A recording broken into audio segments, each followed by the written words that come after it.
Hello, beautiful friends. I am Laurel Bleadon-Maffei with Illuminating Souls, welcoming you to this episode of Sleepy Bedtime Blessings, a podcast designed to help you rest, relax, and fall asleep, all while deepening in your connection with your beautiful team of angels who love you so. And if we're meeting for the first time, I am an angelic practitioner, a spiritual teacher, and an encourager of souls. And I do this through one-on-one angel sessions, soul mentoring, and a variety of classes. And you can learn more on my website at illuminatingSouls.com. But for now, the angels and I are here to help you get a good expanse of rest and sleep. So a little bit about this podcast. I think most of you who listen already know me and the work that I do, so the world of the angels is something that is familiar to you. And I also recognize that as this podcast grows, there may be those of you who are tuning in for a sleep podcast who may not know about the angels or have any desire to connect with them. It may not be your thing, and that's okay. Just so you know, the first 15 to 20 minutes of the podcast, typically, I share something related to the spiritual journey and the angels. I never quite know what we're going to talk about. I'm always inspired by the energy that's flowing through. And then for the remainder of the hour, I will read a story or tell a story. And if you want to just skip to that part of the podcast, you are welcome to do that. And I will always have the timestamp in the show notes so you know where to begin if that's the part you're interested in. It's all good, and you have my blessing to use this podcast in whatever way best supports you. So for now, I invite you to take a nice deep breath in and out, and allow yourself to get comfortable. Whether you're snuggling up into bed, or maybe you're resting in your favorite chair. Just as you listen to the sound of my voice, know that the angels are bringing forward waves of love for you. And if you're new to the world of angels, they are divine celestial beings who are the embodiment of divine love. I experience them as independent of any religion or specific spiritual path. I experience them as profoundly generous in their love and support of us. That they know who we are, they understand us at a soul level, and that they are here to bring forward love, healing, support, encouragement, and inspiration. And one of the things I love so much about working with the angels is the love that comes streaming through. It is a love without limits. It is a love that is deeply generous. You know, so often on this journey, we can sometimes perceive God's love as mutable, right? And I experience it much more like the sun. That the sun shines for all. And I believe that God's love is more generous and plentiful and available than the sun. So just as we go outside on a sunny day and soak up the rays, so is God's love available to us, or divine love, if that phrasing is more in alignment for you.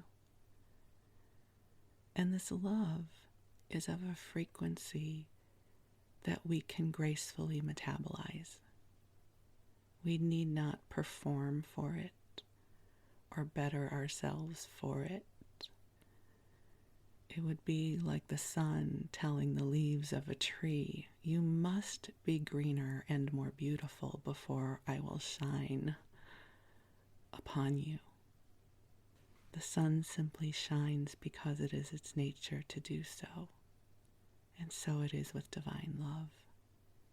It is an always streaming, ever present presence that as we learn to open to, it becomes more graceful to receive.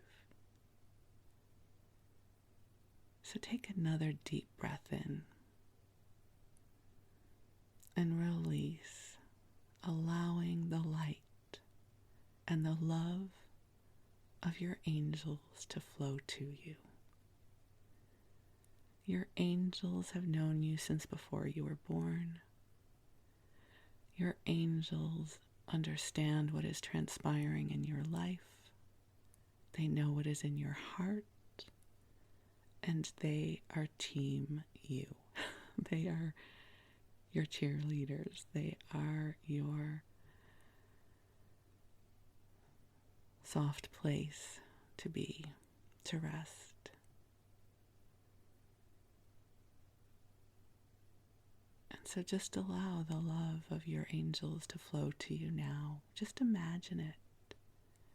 The imagination is a beautiful gateway to connect with your divine team. That where we receive our divine guidance and where our imagination gateways are, there is some overlap. So quite often the imagination can serve to hone this connection. So I'm going to call in the angels now. They are already here, but I love the ritual of inviting them in. So I invite you to take a deep breath in as together we call ourselves forward into the heart of God. And beautiful angels on high, I invite you to join us here. And I ask that you infuse this broadcast with waves of love and service to each of the beloveds who will receive this message. May their prayers be received in the loving heart of God. May their worries and burdens be eased, and may grace meet them on their path. Please assist each one of our beloveds here in opening more fully into the beauty and magic of their souls. And dear ones, just take a nice deep breath in and imagine, if you will, that the room you are in is being filled with the soft pink light that is filled with divine love that has been calibrated just for you. And this love is rippling to all that you love.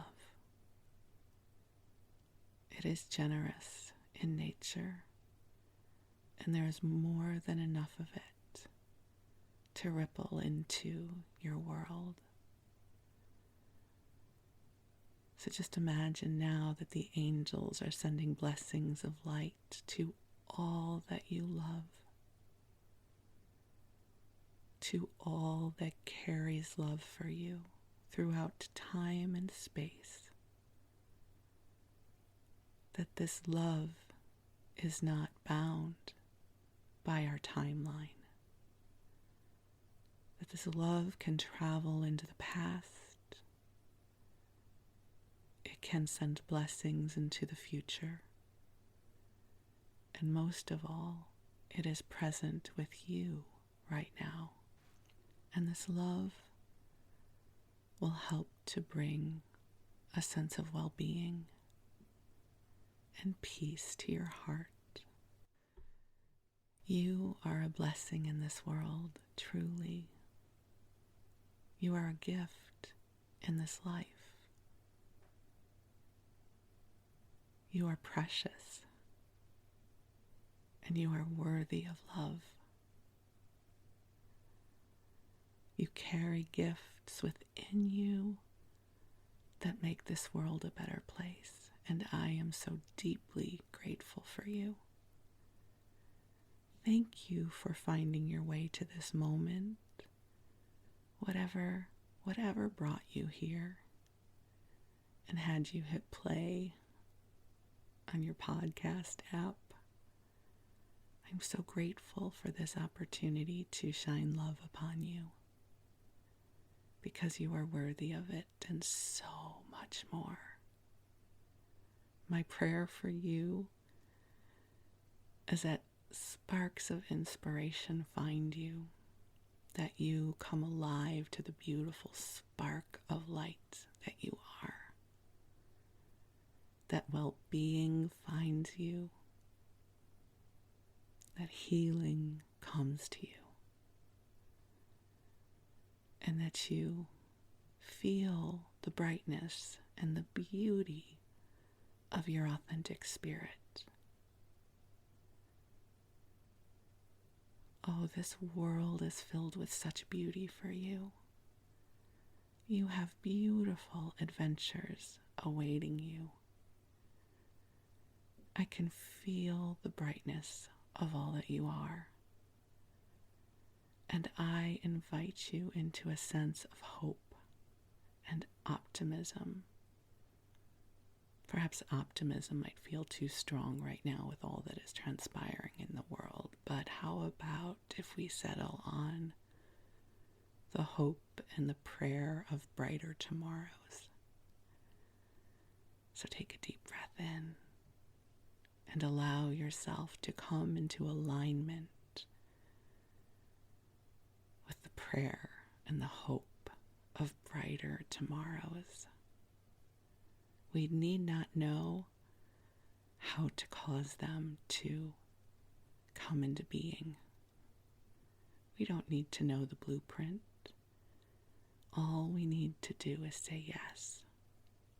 I allow. I am willing. I choose. And I affirm that in this moment, blessings are being seeded in your name. Light is shining in service to your highest and best good. And that these blessings are rippling to all that you love. This is a wave filled with the generosity of spirit. There is more than enough to go around.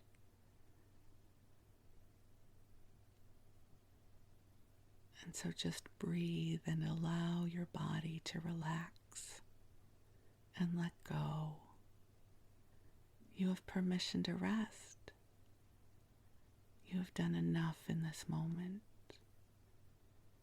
And you have permission to drift off into that beautiful mystery of sleep. And your angels will watch over you and cushion you with love. And while you rest, I'm going to tell you a story. So tonight, I am guided to share with you my own personal ode to summer and the summer of childhood.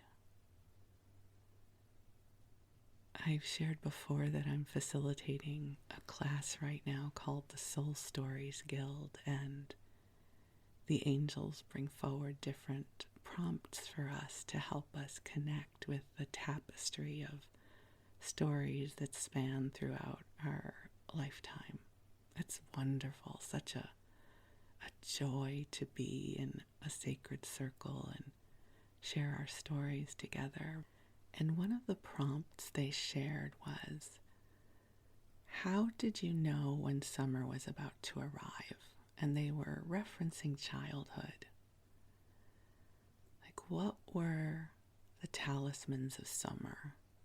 And then they invited us to begin to just sit with that and allow the memories to come back to what summer meant to you as a child.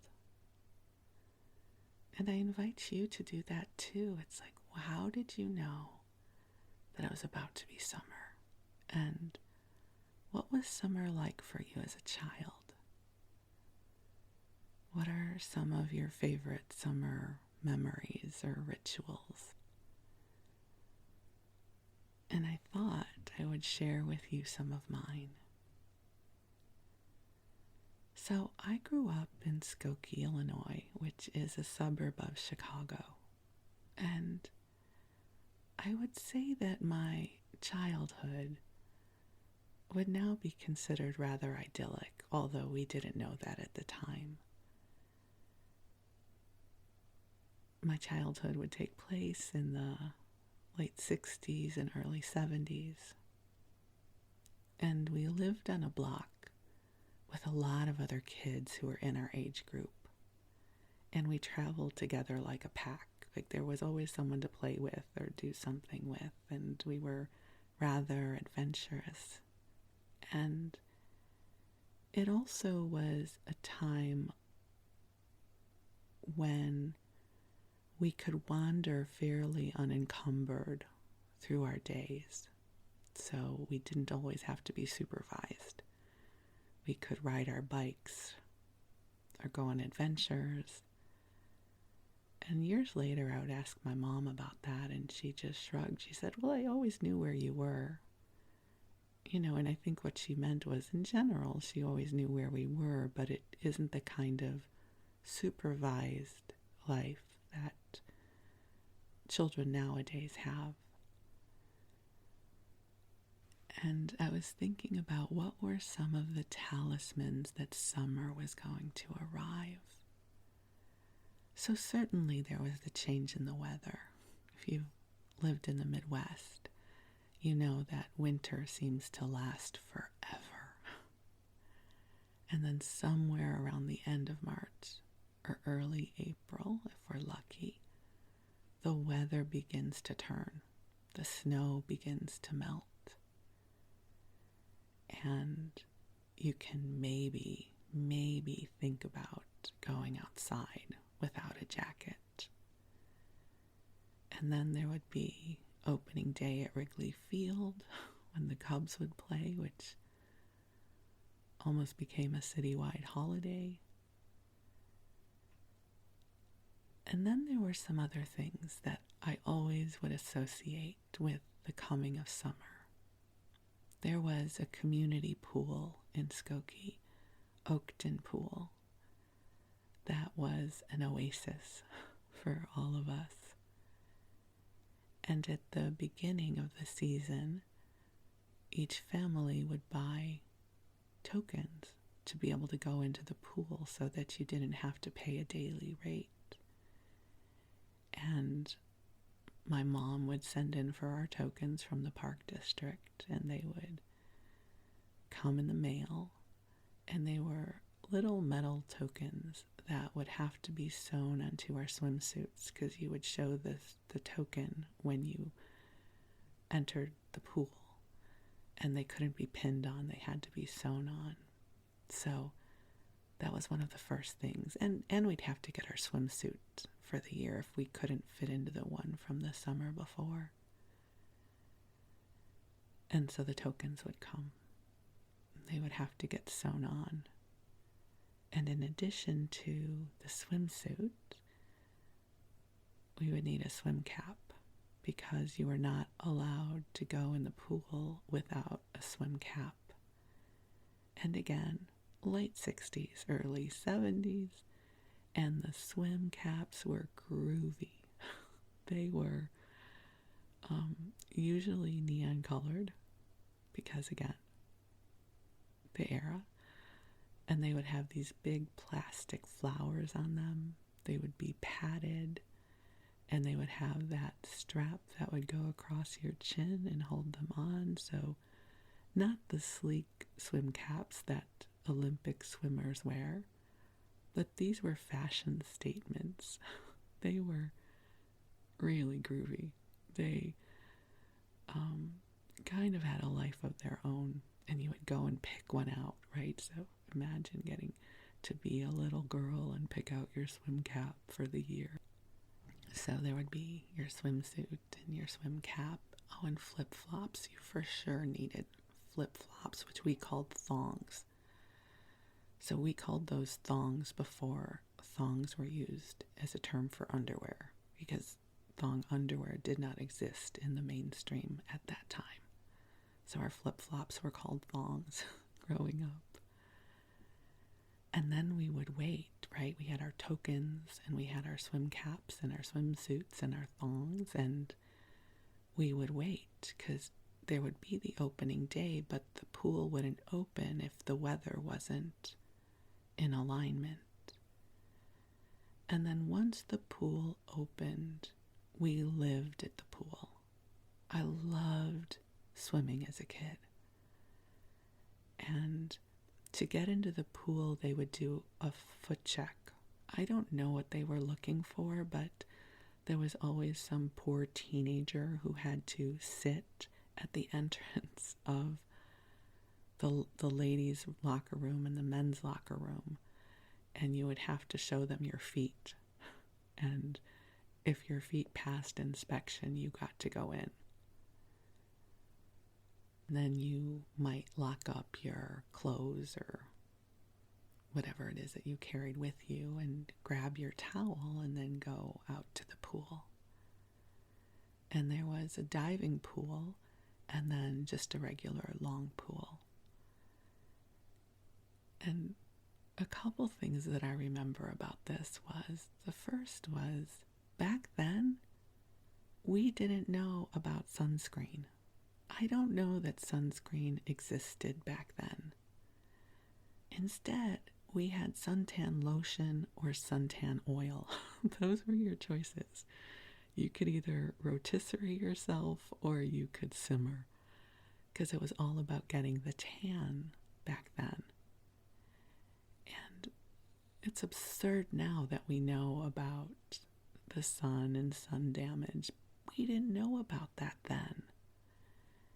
And as I recall, you were not allowed to wear suntan lotion or suntan oil if you were going into the pool, because it contaminated the water, right? There would be this glossy sheen on top of the pool water. So all summer long, I think I just must have baked. I mean, I am fair-skinned, red-haired, blue-eyed, and I don't tan. It's not a part of my genetic makeup. So I don't quite know how that worked. I do remember getting sunburned as a kid.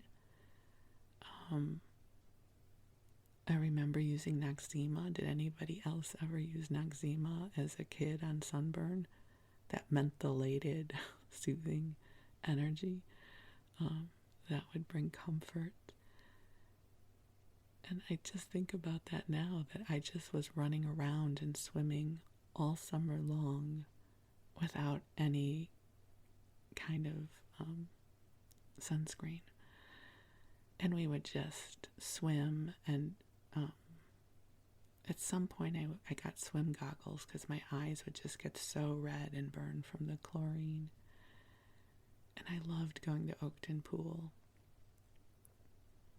And I seem to recall they would do what were called safety breaks. So I think for 20 minutes of every hour, they had all the kids get out of the pool. It was one of their ways. They called it a safety check. I don't know. But it also gave the adults time to swim without the kids in the pool, because there were always a lot of kids in the pool. And I also remember across the street from Oakton Pool was Alexander's Five and Dime. It was like a dime store. That's what we called them back then. And they made snow cones. So you could go and get a snow cone. And I would always get the rainbow snow cone, so I didn't have to choose a specific flavor.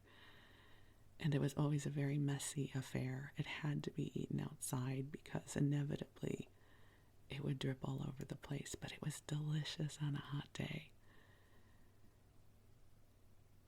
And I also remember that across the street was a hot dog stand called the Hut, Corner Hut. And to this day, they had the best French fries I ever tasted. I don't know what it was about those French fries, but they live in my memory as a work of art.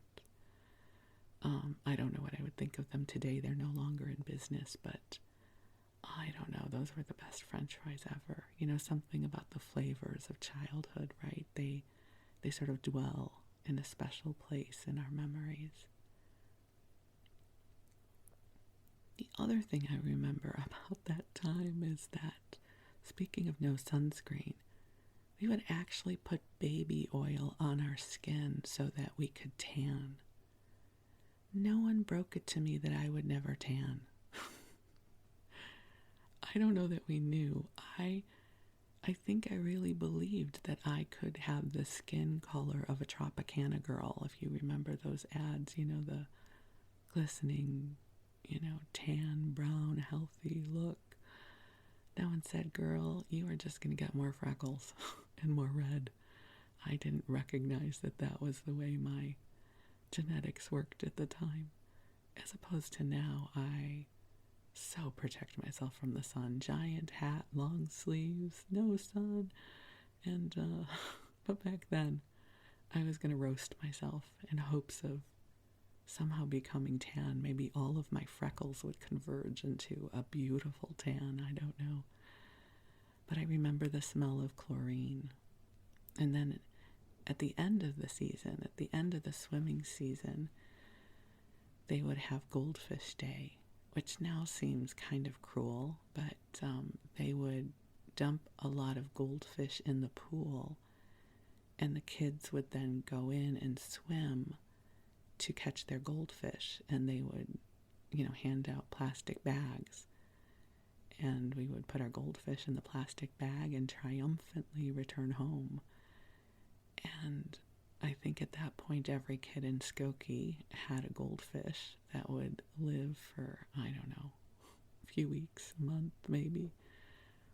And I think of the poor moms, because it was always the moms, not the dads, who took care of the fish, right? Who had to have a fish tank available and ready to receive the pool fish and fish food and some gravel, and we would rejoice about our goldfish. But that's the end of the summer. So let's go back to the beginning of the summer and some of my other memories about it. Another thing that happened at the beginning of summer was we would get to choose what classes we wanted to take at the JCC. So if you don't know what the JCC is, it's the Jewish version of the YMCA. So it's the Jewish Community Center. And we must have gotten the catalog somewhere around April or May. And we would sit down and strategize what classes we wanted to take. Because the classes were awesome. Like, these were not intellectual classes. These were classes like drama. Whenever there was a drama class or a theater class offered, I was in. That was my joy back then. So I have a recollection of always taking the drama class whenever it was offered. And I have a memory of taking some sort of enameled jewelry class. I don't know, I don't know how it works for you, but I'm always interested to witness what snippets of memories are here for me.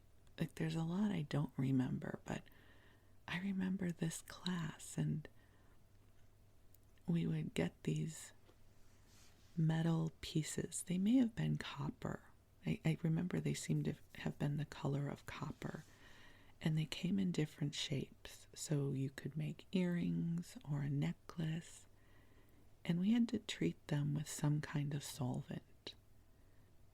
I want to almost say it was some kind of acid, but it couldn't have been acid if we were kids. So, but it was definitely something they said you had to use a glove to use. So in my mind, that related to some toxic solvent. I don't remember what it was.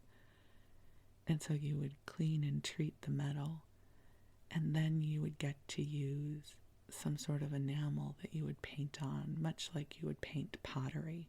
So the paint didn't necessarily look vibrant until it was fired, because it would have to get fired. And I remember making a pair of earrings that I had painted, and then they got fired, and the next week I got to see how beautiful they were. And isn't that weird how of all the different experiences I had in my many summers of my lifetime, I remember making those enamel earrings. I find that so interesting. I don't know why some things get tucked away and other things just disappear. But I do remember spending a lot of time at the J. Growing up, going to different classes, and they would have field trips, and I suspect it was a wonderful way for our mom to keep us out of the house and busy and entertained. So what wasn't to love about the summer, right? Swimming at the pool, right? Drama and making cool earrings at the JCC. I'm sure there was macrame in there somewhere, again, because it was the late 60s and early 70s. Oh, tie-dye. I'm sure we tie-dyed things. For sure. I remember doing tie-dye. And we would do lanyards. How many of you remember lanyards? It was that plastic cord that was flat, and you would string like 4 pieces together, and then you would do a stitch, and you would make a keychain or something like that. And it's so sweet. I went to Soul Camp many years later as an adult. Soul Camp was wonderful, and they had lanyard there, and someone showed me how to do it again, because I had forgotten, because it was 40 years later, 45 years later. And as soon as they showed me how to do the overlapping pattern of the lanyards, it all came back to me. And I then started weaving my lanyard again. It was so soothing. I don't want a lanyard anything. Like, I'm not looking for a keepsake made out of the lanyard cord. But I will tell you that weaving the lanyard pattern was so comforting. I would absolutely go and buy lanyard cord again, just for the soothing experience of weaving it. I'm sure I made many lanyards and plant hangers made out of macrame and groovy enameled earrings. And my ears were not even pierced at that time, so they must have been clip-ons. And drama. And my groovy swim cap and swimsuit. And the pool. But wait, there's more. Like, that wasn't the only fun part. I mean, summer was awesome. So some other things I remember about summer is we had a sour cherry tree in our backyard. And at the time, I had the cast iron stomach of a child. I mean, I can't even eat sweet cherries anymore because they upset my tummy if I have more than 2 of them. But back then, I could eat sour cherries. And we would climb up into the tree and we would wait because, it takes cherries a little while to ripen. So we would see them and they would be green and we would be waiting for them to ripen. And you sort of had to really be on lookout because you would then have to fight the birds for the cherries. So we would wait and wait for them to be ripe. And then when they were ripe, we would gorge ourselves. Well, I would gorge myself, and I think my brother did too. I don't think my sister liked them. But it was a glorious experience to have our very own cherry tree. And we would also pick enough that my mom at some point would make a cherry pie. But again, these were sour cherries, not sweet cherries.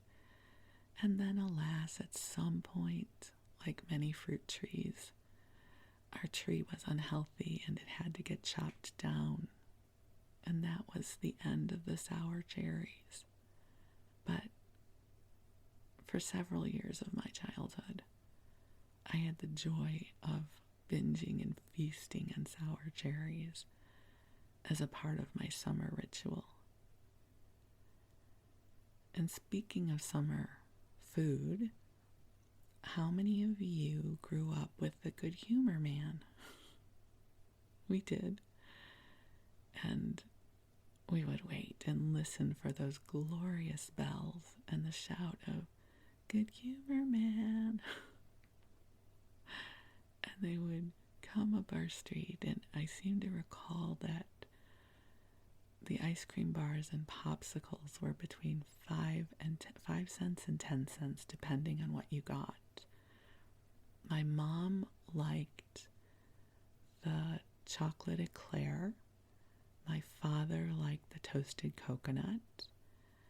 I often liked the Rocket Pop. If you guys remember that, they still have them. Or sometimes an ice cream bar. And we would run out with our little handful of change that our parents would have gotten us. And we would gather around, and the Good Humor Man, I'm sorry about the gender, he was always a man, at least in my childhood. Perhaps they had good humor women other places, or good humor people, but this was the Good Humor Man. And there was like some miraculous, mysterious place in that truck where he would reach back and get the bars, because we never saw inside of the truck. And I remember always being mesmerized as a kid, like, what goes on in there? Where are all of these ice cream bars stored? What does it look like? And we never knew. You couldn't Google things back then. So it was left to the mystery of childhood to know how these ice cream bars were stored, that they would just come out frozen and ready for us. And one of the super sweet things I remember about both of my parents, and maybe this is most good parents, I don't know, I haven't had my own children that I was responsible for through childhood, is my parents would always let me have a bite of their ice cream bars, which I think is so profoundly generous. Like, ice cream bars are not that big. And I always wanted a bite of my parents because they would get the flavors I did not have. The chocolate eclair, you would get to the center and there would be like a chocolate bar. And my mother would let me take a bite. And my father would let me take a bite of his toasted coconut. And I don't know why this at this point in my life, I think that is the sweetest thing. I mean, I don't know that they would have said no to a child, but I just think they would always let us take a bite of something, whether it was a bite of a sandwich or their ice cream bar. They shared, and I don't know why that sticks with me in such a warm and sweet way. So the Good Humor Man, because that ice cream was always so much better than what you would get from the store. And at that time, you could only get Good Humor ice cream from the Good Humor Man. There was no distribution into stores. And since we're talking about ice cream, we should also talk about Baskin-Robbins, 31 flavors. There was a 31 flavors, I don't know, about a mile from our house. And that was also a joy, because you could taste the flavors, not all of them, but you get those tiny spoons with a little taste of something. I almost always got the bubblegum flavor because it came with gumballs. And in my sense of abundance, I thought, I'm getting a 2-for-1. I am getting ice cream and I am getting candy. And I would save the gumballs until the ice cream was done and then chew the gumballs. So I think I almost always got the gumball flavor. And in a like bad older sister story, I don't even know that my sister would remember this. I will always be 2 years older than my sister. I love that. I was 2 years older than her, but now I'm 4 years older. That, it doesn't work that way. So I am 2 years older than my sister. And I was a bossy older sister. I know that would be hard to believe, right? Stubborn Taurus girl. And I don't know, I remember this one time my mom let us walk up to the Baskin-Robbins. It was safe to do those things back then, and I was holding the money. I was in charge of the money because I was the older sister. And my sister had a very plain palate back then. She was very picky about what she would eat and what she wouldn't. And so here we were at 31 flavors, and my sister wanted vanilla ice cream, and I was indignant. I was like, I'm not getting you vanilla. Vanilla isn't really a flavor. What did I know, right? I didn't think vanilla was really a flavor. And poor girl, she wanted vanilla, and I was so mean, and I was like, no, you have to get something else. And I was mean, and I made her get a different flavor. I don't even remember what she got. And to this day, I feel so bad that I dismissed her wish for vanilla ice cream. I'm so sorry across all the years. I'm sorry. I didn't know better. And so we'll bring some waves of forgiveness to any of our old childhood challenges with our siblings. And my dad would get, I'm trying to remember what flavor of ice cream my father would get. Probably toasted coconut. I think my dad just loved everything coconut. Or I think he might have gotten pistachio, because at some point I learned to love pistachio ice cream. That might have also been my mom. My mom also liked Jamocha almond fudge or coffee ice cream. So I remembered the wonders of coffee ice cream and pistachio ice cream. And then there was also mint chocolate chip, but I think that's always interesting. I don't know if you grew up going to a 31 flavors, but how each person in your family had a different flavor they enjoyed. And again, my parents would let me taste their ice cream. Versus I wasn't going to let anyone taste my ice cream. Listen, I was a girl who guarded her treats. If you've been listening to this podcast or you've known me for any amount of time, you will know that all of my life memories are associated with food. That's how I imprint with the world. And so my other summer food memory that I will share with you is the joy of summer fruit. So I grew up in a time when you ate seasonal fruit. There wasn't a lot of fruit being imported from other countries. You ate what was in season. And so when cantaloupe and watermelon were in season, oh, that was a joy. My mom would always cut up the melon, and there'd be a big bowl in the center of the table, and we would just feast on it. It was so good. Or the peaches or apricots. And also green grapes. So I always loved green grapes, as did my father and my brother. My sister didn't care for them, and my mom would eat a few, but my father, my brother, and I were all big grape eaters. I remember one of my youthful food traumas was that my mom would buy grapes, and I would have some, and then I would have to go to school or camp or wherever I had to go, and then I would come home and be thinking about my grapes. I was going to eat grapes when I got home, and they would all be gone. Because no matter how many grapes my mother bought, it was never enough because we all loved them. And so, as an adult, when they're sweet enough, I will always have grapes in my fridge. I've been like this ever since I could live on my own. You will always find grapes in my fridge as long as they are sweet. And as an adult, I have learned about the many amazing kinds of grapes. And to be fair, grapes are not necessarily a summer food.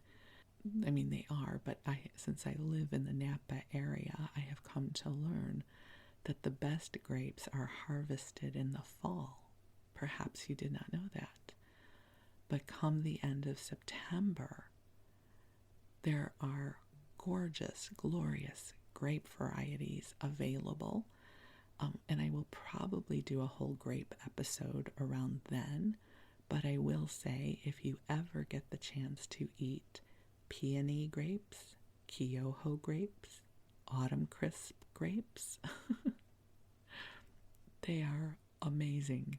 So, grapes and summer, and my trauma of not having my grapes when I would come home from whatever I was doing.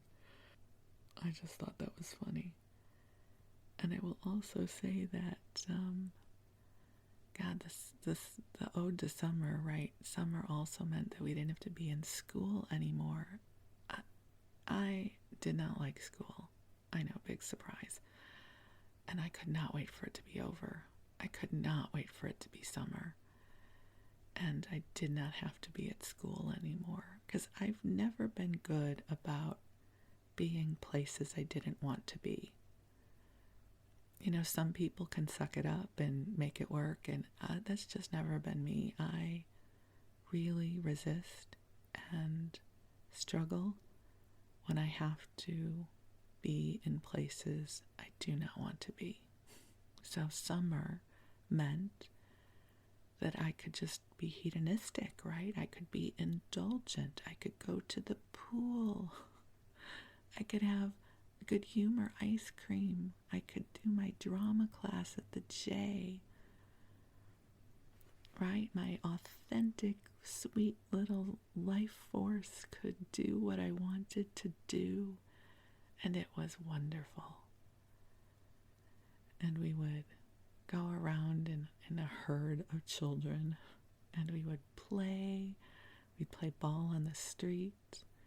Our street wasn't terribly busy, and so, there'd be a car every 20 minutes or something. And we would yell, "Car!" And we would all scramble off the street. But we would make up games and play, and then we would ride our bikes. I had a banana seat bike, which was, of course, what you had to have back then. And I had the obligatory streamers that came out of the handlebars, which usually involved pink. And I had the little plastic woven basket on the front that had flowers on it, because again, late 60s, early 70s, and a bell that you could ring. And we would ride our bikes everywhere, even to the pool. We had, when we were older, we could ride our bikes to the pool. I was going to say to school, because we could also ride our bikes to school. But since we're talking about the summer, we'll make our destination the pool. And it was glorious to have the freedom to ride our bikes to the pool when we were old enough. And there was a playground near us, with one of those merry-go-round things, not the ones with horses, but the kind that I don't even know that they have them anymore on playgrounds because they're probably too dangerous, but you would grab the handles and run around it really fast until it started spinning, and then you would jump on until you got really dizzy. And we didn't have a lot of safety measures as kids. We were pretty much left to our own devices. And I just remember that sweet time of day because the sun would be up for so long. And that moment right when the day is starting to end. And the sounds of the crickets would change and the birds, like the sound and the ambiance in the air, like everything would start to shift as the day would come to an end. We would have to go in for dinner, but we could often go out and play again afterwards. And we just were outside the whole day. And then the other thing I remember is, it would be hot and humid outside, but we didn't care. We were kids. And then that feeling of opening the door and going into an air-conditioned house, that change in climate, which was so refreshing.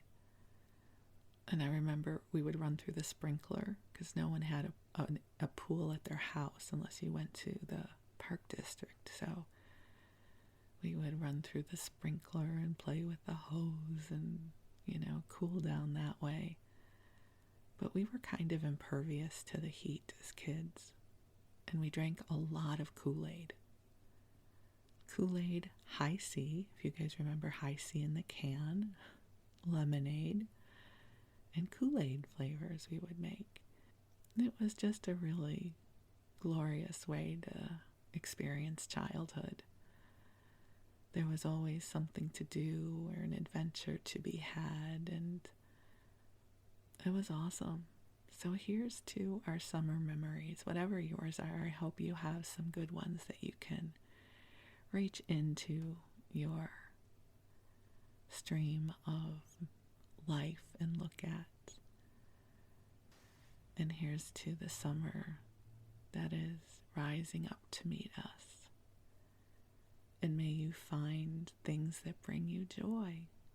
Nowadays my talismans of summer are very different.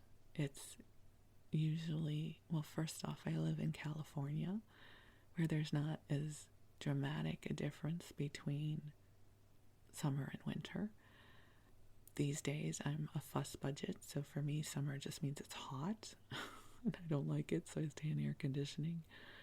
But also, for me, summer is our garden out back that my husband tends to. I say our garden, but my husband does 100% of the work.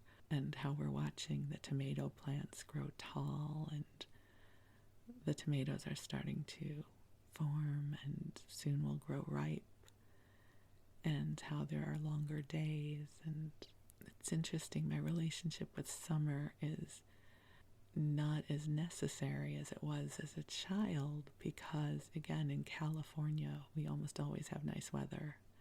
And I live a life where I get to pretty much do what I want when I want to do it. Yay, me! It's awesome. Yeah, so I get to live a rhythm of life that works for me. I rarely have to do what I don't want to do or be places I don't want to be. And that's what I remember summer being, just a wonderful expanse of getting to truly live in my spirit and go on adventures and have experiences that I love. And I'm fortunate that life allows me to do that more often than not these days.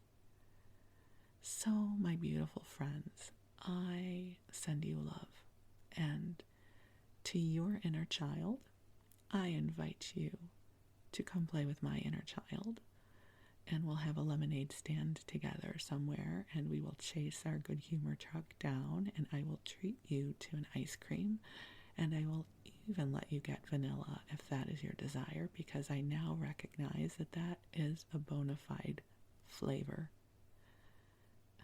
And I wish you a good night's rest, and I am so grateful for this time together, and I send you lots and lots of love and comfort and well-being and beauty and inspiration. So I love you, and we'll talk soon. Thank you.